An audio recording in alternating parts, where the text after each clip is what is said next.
ओम नमो भगवते वासुदेवाय। जय श्री हरि विष्णु, जय तुलसी मैया की।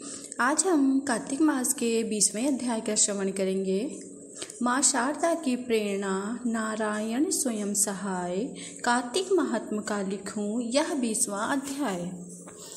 तब राधा पृथ ने पूछा, हे देवर्षि, इसके पश्चात युद्ध में क्या हुआ? वह दैत्य कैसे मारा गया? कृपा करके उस कथा को मुझसे कहो।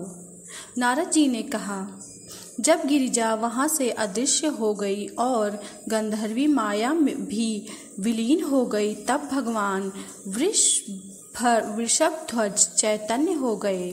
उन्होंने लौकिकता प्राप्त करते हुए बड़ा क्रोध किया।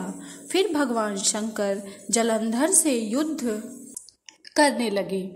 जलंधर शंकर के बाणों को काटने लगा, परंतु जब काट ना सका तो उसने माया की पार्वती जी बनकर अपने रथ से बांध ली, जो विलाप कर रही थी। अपनी प्रिय पार्वती को इस तरह कष्ट में पड़ा देखकर शंकर जी लौकिक लीला दिखाते हुए सांसारिक जनों की तरह व्याकुल हो गए और उन्होंने अग्निपुंज की तरह भयंकर रौद्र रूप धारण किया।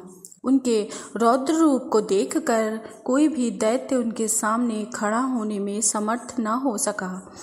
यहाँ तक कि शुंभ निशुंभ भी युद्ध में स्थिर होने को समर्थ न हो सके। जलंधर की सारी माया क्षण भर में नष्ट हो गई। युद्ध में चारों ओर हाहाकार होने लगा। शिव जी ने उन भागते शुंभ निशुंभ को श्राप देकर बड़ा कहा, तुम दोनों बड़े दुष्ट हो। तुमने मेरा बड़ा अपमान किया है। तुम पार्वती को मारते थे और अब युद्ध से भागते हो। भागते को मारना पाप है, इसलिए अब मैं तुम्हें नहीं मारूंगा, परंतु गौरी तुम्हें अवश्य मारेगी।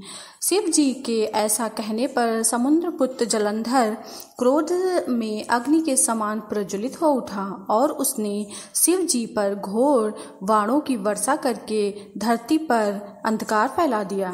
तब उस दैत्य की ऐसी चेष्टा देखकर शंकर जी बड़े क्रोधित हुए।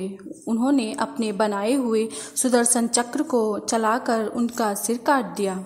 एक भयंकर आवाज के साथ उसका सिर धरती पर गिर पड़ा और भयंकर हाहाकार होने लगा।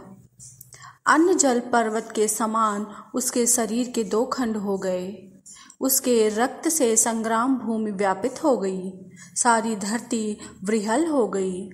शिव जी की आज्ञा से उसका रक्त और मांस महासौरभ में जाकर रक्त का कुंड हो गया और उसके शरीर का तेज निकलकर शंकर जी के शरीर में वैसे ही प्रवेश किया जैसे कि वृंदा का तेज गौरी जी के शरीर में प्रवेश हुआ।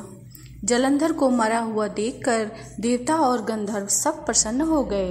बोलो विष्णु भगवान की जय, तुलसी मैया की जय। ओम नमो भगवते वासुदेवाय। जय श्री हरि विष्णु, जय तुलसी मैया।